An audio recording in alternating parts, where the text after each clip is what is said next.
Урматтуу төрагалык кылуучу. Бир гана сураныч, мына ушул болчу да, сизден бир гана сураныч. Кумтөр боюнча мына бүгүн коалиция карап атат. Кумтөр боюнча өкмөттүк комиссияныкын. Өткөндө мен официалдуу түрдө кат жазганмын. Парламентте караганда сөзсүз түрдө мени чакыргыла. Себеби ачыла элек фактылар бар, коррупциялык элементтерде. Ошолордун бардыгын ачып беришибиз керек. Бул жеке Жапаровдун гана маселеси эмес Кумтөр, сиздики дагы. Ошон үчүн парламент кайрылып калса, мени бир 2 саатка, 3 саатка ошо СИЗОдон алып барып, отургузуп, катыштырганга токтом чыгарып бериңиз деп мен сизден өтүнөйүн деп атам. 5-чи микрофон, Курмантай Абдиевич. Атажурт Абдиев, урматтуу депутаттар, урматтуу төрага. Бүгүн күн тартибинде Кумтөр маселеси коюлуптур. Бардык депутаттарга таратылып берилди эле Садыр Жапаровдун кайрылуусу. Ал азаматыбыз депутаттык мандатынан ажырай элек. Өтүнүч менен кайрылган Кумтөр маселеси каралганда менин катышуумду камсыз кылып берсеңиздер деп. Ушуну добушка коюп чечишибиз керек. Садыр Жапаровду да алып келип, катыштырып, ал дагы бир өзүнүн оюн айтсын. Мамлекеттик комиссия отчет берип атканда. Ушуну чечип беришиңизди суранат элем, урматтуу төрага. Рахмат.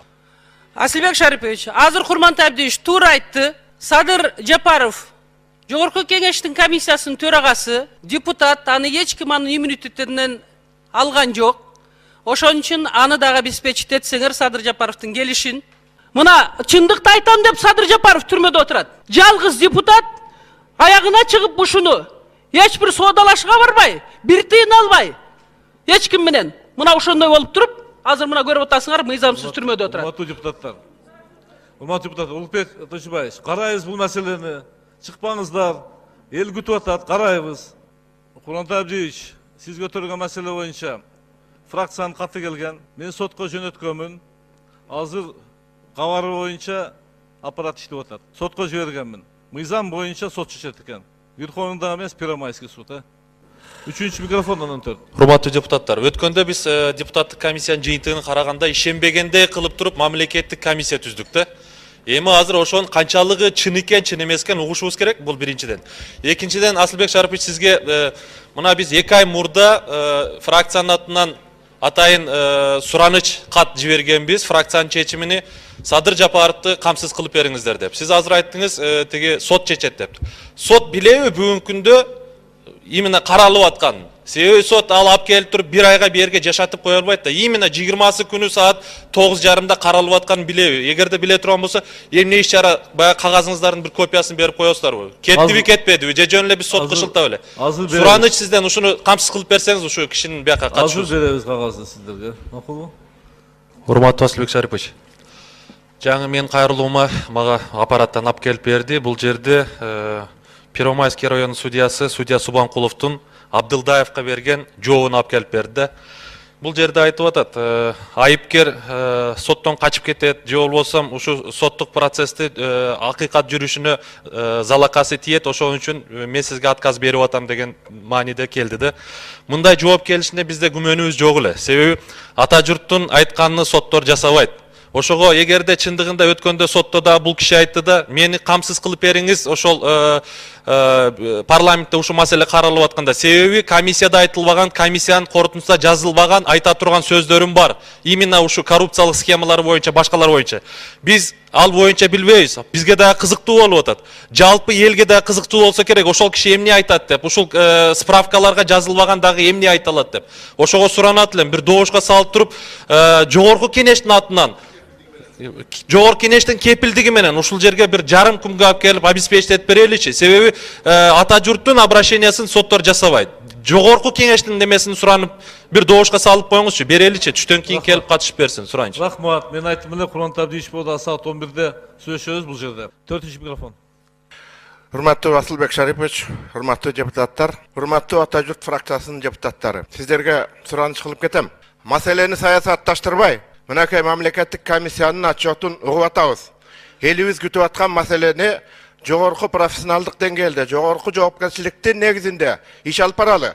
Анан бөйрөктөн шыйрак чыгарып, Садыр Жапаровду алып келе коюп, бир кандайдыр бир асмандан түшө турган, айта турган эч нерсе жок. Садыр Жапаров жөнүндө биз суранбашыбыз керек, ал келсин деп.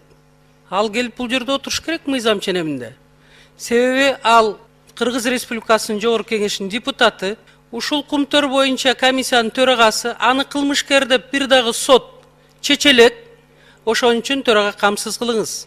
Садыр Жапаров келип бул жерде жоопторду айтсын. Экинчиден, урматтуу Алымбеков, Садыр Жапаров, в отличие вас, ошол Ыссы көлдүн кулунумун деп болгон чындыкты айтып элге жеткирди. А сиз болсо, ошо уулуу заттар ошол жерде эл ичип атканда унчукпай отурдуңуз. Мына ушул жерде айтыш керек. Ким элге каршы, ким? Бул жерде эч кандай саясат жок. Саясатты азыркы мен авторитеттүү айтып коеюн. Саясатты мына азыркы комиссия жасап атат. Силер ойлобогула, урматтуу депутаттар. Азыр Темир Сариев ушунчалык красиво сүйлөп койса, ошондой экен деп. Жок, бул жерде аябай көп подводный течениялар бар. Азыр суроо жооптоо талкууда көп нерсе айтылат. Силер ойлобогула, булар денонсация менен ушул ишти элге жакшы көрүнүп, ушуну бүтүрүп антып-мынтип атабыз. Ничего подобного. Денонсация менен ким кылмышкер болду? Ким ушул соглашение кол койду? Ким кыянатты кылды? Ошолордун баарын тең күнөөсүн жаап туруп, анан кийин кандайдыр бир башка жакка нукка бурган атат. Мен ушуну айтып коеюн. Урматтуу депутаттар, бизди дагы колдонуп албасын бул комиссия. Силер бирөөбүз отурган жокпуз да, алар тиги компаниянын яң келип сүйлөшкөндө эмне деп сүйлөштү. Ал табышмактуу келип табышмактуу кетти. Анын сүйлөшкөн сөзүн эч ким билбейт. Алар дайыма кургол келбейт. Асылбек Шарипович, Мыктыбек Юсупович жок экен, фракциянын атынан мага берип турсаңыз, орун басары катары, лидердин орун басары. Мына мырза Алымбековго мен жооп берип коеюн. Балким Садыр Жапаров ошо сиз айткан должността отурганда болгон коррупциялык схема ким иштетпей койгон, же башка бул маселени ким бөгөт койгон? Себеби сиз айтып атпайсызбы, кызматта иштеп аткан деп. Балким ошону айтаттыр. Сиз эмне эле буга эме кечентектеп атасыз, мынтип укпайбыз ал бул деп. Сиз укуңуз келбесе, эл уккусу келип атат. Чындыгында буга чейин кандай комиссия иштебесин, ошолорду жаап жашырыпка алып келген. Мына жакшы чыгып атат. Бирок ал киши айтып атат өткөндө сотточу, айтты да, мен ушул справкага түшпөй калган фактылар бар, ошону элге жеткирип коеюн деп суранычы менен кайрылып атат. Мен дагы билбейм эмне айтарыны. Биз эч ким ата журт билбейт. Ошондуктан эгерде сиз укуңуз келбесе, эл уккусу келип атат. Дополнительно дагы эмне булардын эми ушул жагы эле достаточно. Бирок мындан ашыкта эмне бар экен уккусу келип атат да. Ошондон сиз ата журтка асылбай эле койсоңуз, саясатка айландырган эч кимдин жери жок бул жерде. Бул биринчи, экинчи жагдай Садыр Жапаров тууралуу. Биз эч кандай саясатты алып чыгып аткан жерибиз жок. Анын өтүнүчү болгон, кайрылуусу, мен кагазга түшүрбөгөн бир топ маселелер айтыла турган. Калып калды эле, ошону жеткирейин мен дагы элге деп. Биз бул комиссияны фракциядан караганда эң жакшы баа берип колдогонбуз, дагы колдойбуз. Бирок тигини да угушубуз керек да. Иштин бардыгы ошол комиссиянын парламенттик комиссиядан келип чыккан. Аны бардыгыбыз эле билебиз. Бүт эл дагы билет аны. Ошол жагын да эске алып койсоңор да. Рахмат. Ушул күнгө чейин саясат менен ушу кумтөр аралашып келип, мына Кыргызстандын тагдыры мына бүгүнкү күндө мына Темир мырза алып чыгып атат. Буга чейин Садыр Жапаров алып чыккан. Бул жерде чоң саясат бар. Мына эми ошону карап туруп бөйрөктөн чыйрак чыгарбай деп мынакей депутатыбыз айтып атат. Бул туура эмес. Сиздин лидериңиз Өмүрбек Шеркешев мурунку депутаттык созывында да ушу кумтөр боюнча кандай маселелер көтөрүп келген. Кумтөр элдики болсун деп келген. Сиз ошол ойго каршысызбы бүгүнкү күндө, урматтуу депутат Алымбеков? Эми урматтуу төрага Садыр Жапаров бизден да суранган. Мына кат менен да кайрылганбыз. Эми добушка коюп эле ошол депутатты да ушул жерге алып келип өз оюн угуп койсок, бунун арманы, ичиндеги күйүк арманы болуп атат бүгүнкү күндө. Ошодон качпай эле бир жарым сааттык бир сөзүн угуп койсок, буга биздин өкмөттүн өкүлдөрү да каршы эмес болуш керек. Сизден суранабыз. Урматтуу төрага ошону өзүңүздүн колуңуз калсаңыз, чоң рахмат. Рахмат. Атажурт Кочкорбаев. Мен да коллегаларды эле колдойм. Сиз түшүнүктүү болду деп атасыз. Түшүнүктүү болгон болсо, мындай кылалы, Асылбек Шарипович. Сиз өзүңүз инициатор катары, биздин коллегабыз алгандай болгондо дагы. Маселе, кумтөр деген маселе Садыр Жапаровдун демилгеси менен көтөрүлгөн. Мына ошол кишинин демилгеси менен ушул деңгээлге жетип атат. Мына ушул нерсени башкы бир эме катары алалы дагы Садыр Жапаровду камсыз кылалы, Асылбек Шарипович. Рахмат.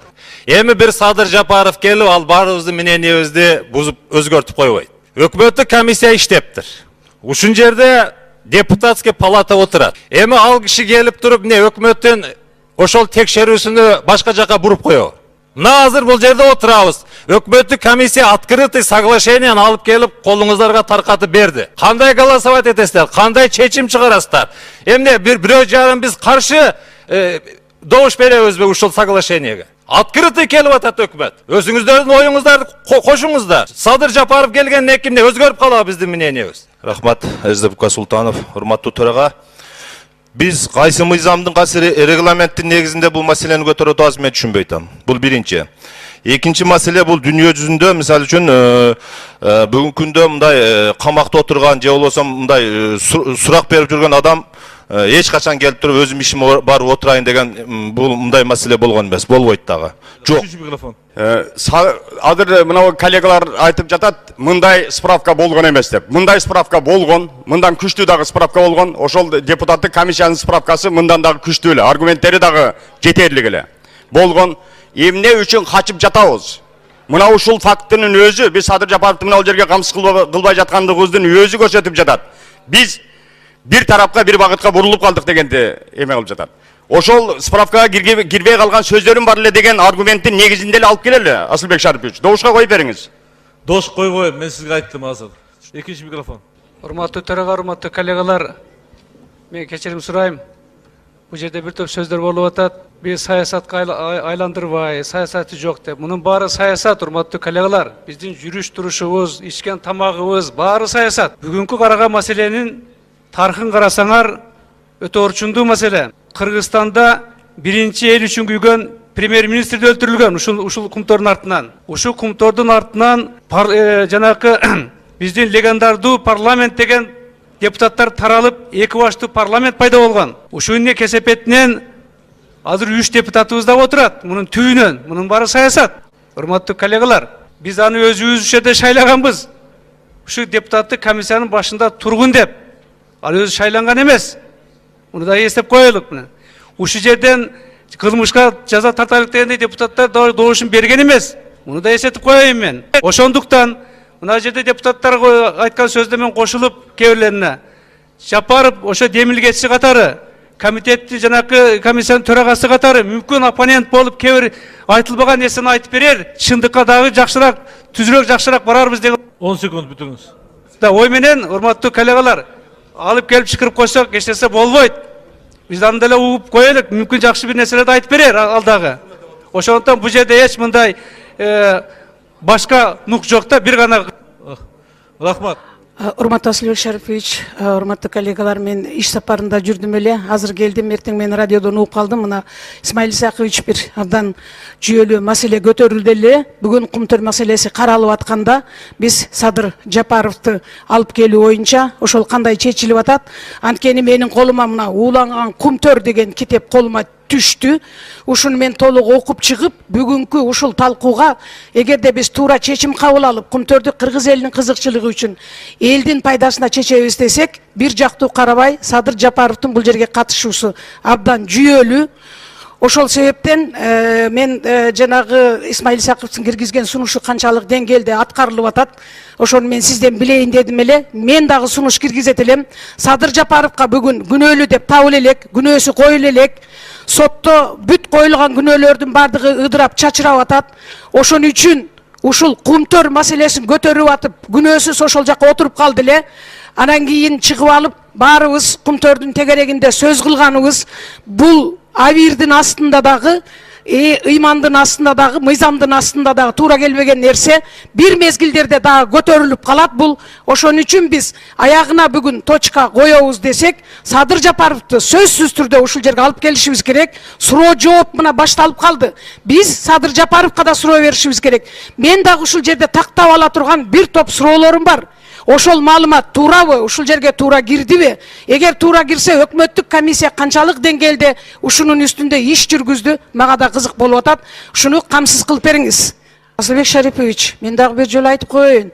Сиз айттыңыз соттун токтому чечими келди деп.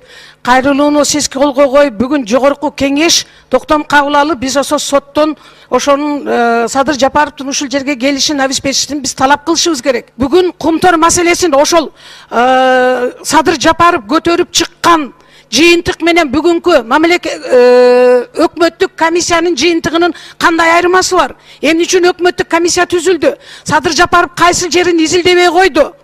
Ошонун баарын биз такташыбыз керек. Сиз ошону обеспечить этишин ушул жерден сиз талап кылышыңыз керек. Болбосо палатага колго коюңуз. Мен дагы бир жолу кайталап коеюн. Садыр Жапаровдун күнөөсү бүгүн мойнуна коюла элек. Ал эркинен ажырата элек. Ал ушул кумтөр үчүн отурат. Мен дагы бир жолу кайталап коеюн. Анан кумтөрдү Садыр Жапаров алып чыкпаса, мен ачык эле айтып коеюн.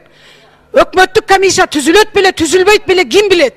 Анан кийин ошол кишини ошол жака отургузуп коюп, анан бүгүн анын сыртынан биз ушул жерде кумтөр маселесин карап атканыбыз уят нерсе болот. Мен өкмөттөн дагы айтып коеюн. Өкмөттүн тиешелүү мына вице-премьер отурат. Обеспечить эткилегин, Садыр Жапаров келсин ушул жерге. Экинчи микрофон.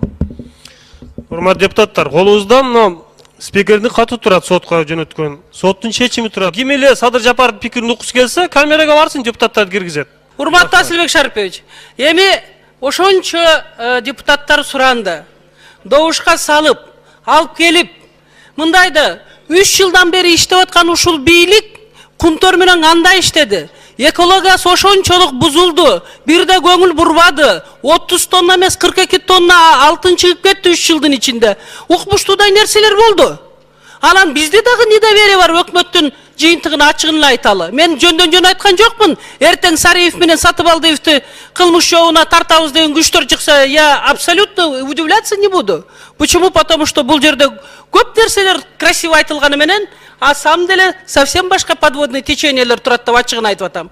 Ошон үчүн Садыр Жапаровду алып келүү боюнча добушка коюп бериңиз. Мен ойлойм, депутаттар баары тең, андай Садыр Жапаров все равно тарыхта калды. Ошол көтөрүп чыкты, аягына дери чыкты. Эч ким менен соодалашкан жок. Эч кимге мындай өзүнүн диндик каны төгүлгөн Ысык көлдүн ыйыктыгын ошол жигит көрсөтө алды. Анан дагы кандай сөздөрдү айтышыбыз керек сизди ынандырыш үчүн? Урматтуу Асылбек Шарипович, билбейм, ушул бир добушка коюп берип коюңузчу. 3-чү жолу чыгып атасыз. Кыска айтыңыз, 6-чы микрофон. Асылбек Шарипович, колго коюп коюңуз. Коомчулуктун астында кимдин ким экенин билсин. Садыр Жапаровду кээ бир менин коллегаларым уккусу келбесе, бүгүн коомчулук уккусу келип турат. Биз ушундай чыга калып, жетим жүгүрүк болгонубуздун айынан 20 жылдан бери байлыгыбызга ээ болбой келдик. Садыр Жапаровду уккусу келбегендер залдан чыгып кетсин. Ушул жерде стенограммага микрофон аркылуу сүйлөсүн, коомчулукка керек болуп атат бүгүн. Колго коюп коюңуз. Эгер каршы болсо коомчулук билсин, коомчулукка ачык болсун. Арнамыз Мамырова. Дош койгоюм, мен сизге айттым азыр. Рахмат.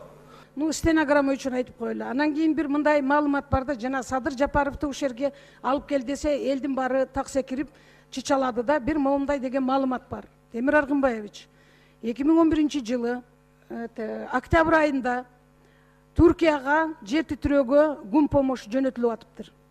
Ошол гум помощь жөнөтүлүп атканда Кыргызстандан крупный суммадагы алтын чыгып кетип атат деген маалымат түшөт. Ошол маалыматты изилдөө үчүн биздин депутаттар кызыктар болуп калат. Аэропортко звонить этип ошол жүк алып чыгып кетип атканда биздин да жүктөрүбүз бар эле, айтып койгула деп кабар беришет.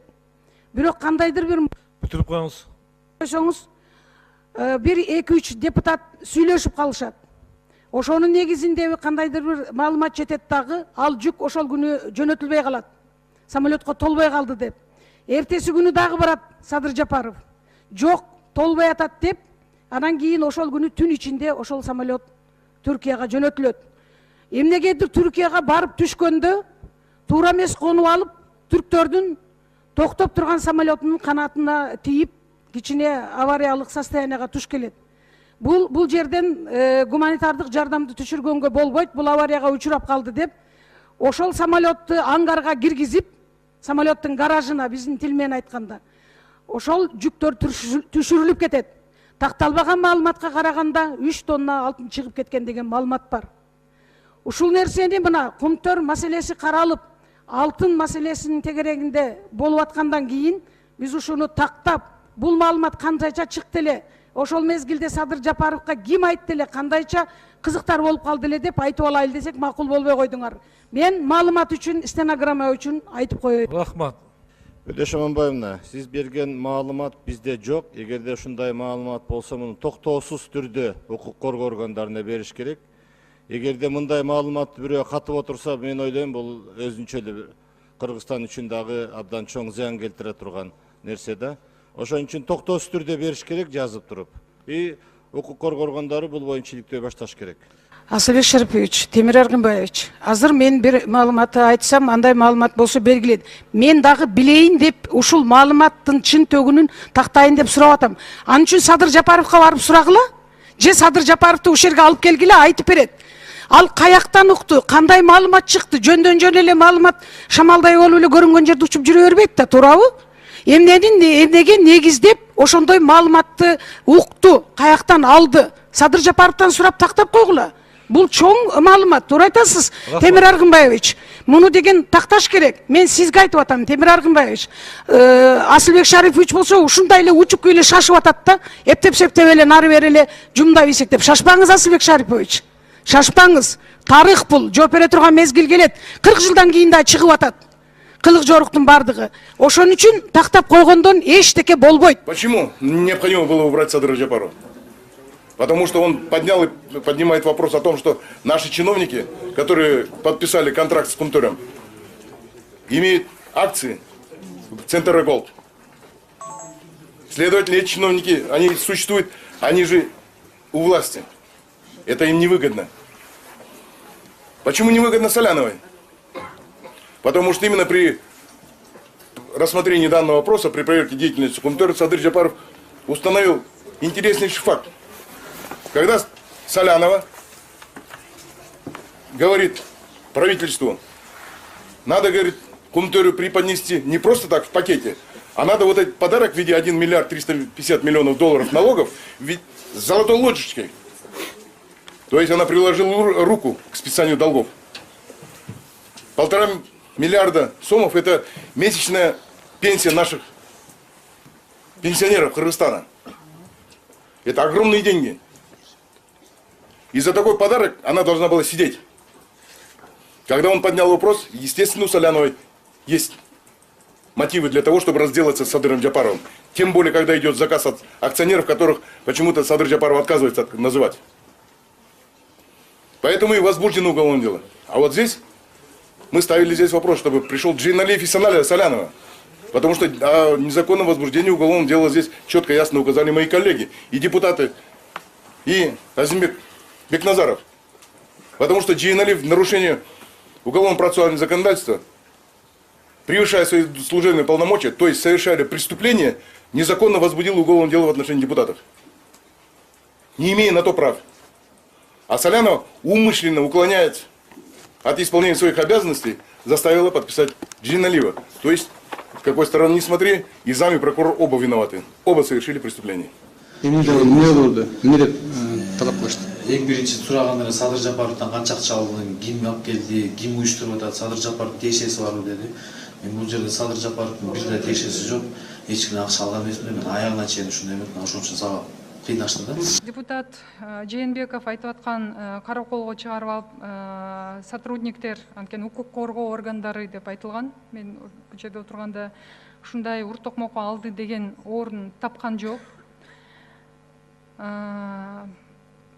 Кармалып жатканда, жана задержание болуп атканда действительно ошондой самбо приему жана рукопашный баягы приемдор колдонулган экен. И ошонун негизинде адамдар жанагындай телесный поврежденияны алып. Өзүңүздөр көрүп атасыздар. Бул маселеде эми кылмыштын иши дабдана көрүнүп турат да. Мындан сырткары өзүнүн дагы видеосу бар. Ал өзү айтып берип атат. Өзүнүн уруксаты менен мен мунун баарын жаздырып алганмын. Ошондуктан биз башкы прокуратуранын мындай аракети менен макул эмеспиз. Жанагы уруп сабады деген факты боюнча текшерүү иштери жүрдү деп айтпадымбы? Ошондо камалып жаткан балдардын баары суракка алынган, алардын баарын жазып берген объяснительнийлер бар, түшүнүк каттарынын баары бар. Анан ошол жерде бирөө дагы бизди талаага алып чыгып, бир жерге алып чыгып сабады деген бирөөнүн да айткан сөзү жок. мен ойлойм ошо бул депутаттардан эле чыккан, бул баягы элдин башын айланткан сөз болуп атат деп ойлойм мен. Анткени азыр байкасаңыздар Сару Жети Өгүздөн келген биздин эмеле чыгып сүйлөгөн адам дагы айтты, бул депутаттар айткандай деп депутаттарга ссылка кылып атат да. Негизи өзү балдар бизди бир жака алып чыгып урус токмокко алды дебесе, биз эмне депутаттардын айтканы боюнча козгошубуз керекпи? Кичине кызыктуу жагдай болуп атат да. Бирок айтып кете турган нерсе, ошо балдардын баары бизди бирөөлөр бир жака алып чыгып алып сабады деген бир дагы бизде андай показания жок. Сизде качан урду? Ошол күнү кечинде урду. 7-си күнү түнкү саат 8:30-9. Кайсы жака барды? Биринчи ГОУДуга алып келишти. ГОУДудан чыгарып СМБга киришти. СМБдан ана мишок кийгизип алып, ана мишок башка мишок кийгизип койду, эчтеке көргөн жок. Эмне мени жанагы Геннадий Павлюктай кылып туруп жанагы позорный смерть менен өлтүргөн атасыңарбы деди да. Мен аны сразу эле сунуштадым. Мондай смерть менен мени, мондай өлүм менен мени өлтүрбөгүлө.